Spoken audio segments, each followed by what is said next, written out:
Ito namang Liga ng mga Barangay mga kabrigada nagpasalamat kay Pangulong Marcos sa pagpapalawig ng kanilang termino.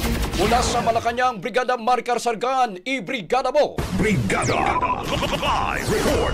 Nagpasalamat ang Liga ng mga Barangay kay Pangulong Ferdinand Marcos Jr. matapos nitong lagdaan ang Republic Act No. 12-232 na nagpapalawig sa termino ng mga kasalukuyang opisyal ng barangay at nagpapaliban sa barangay at sangguniang kabataang elections hanggang November 2026. Sa kanilang pagbisita sa Malacanang, pinangunahan ni LNB National President Katrina D. ang personal na pag-abot ng resolusyon ng pasasalamat kay Pangulong Marcos bilang pagkilala sa kanyang pagpirma sa nasabing batas.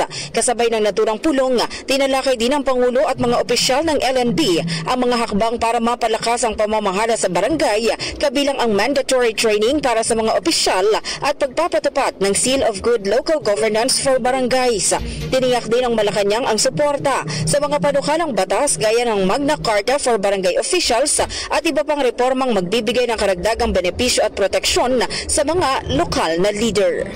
In the heart of changing lives, ako si Brigada Maricar Sargan ng 105.1 Brigada News FM Manila, The Music and News Authority. Ang bahaging ito ay hatid sa atin ng Yummyvit ES2 Oral Drops. Simulang tuparin ang pangarap ng iyong anak. And stunting now!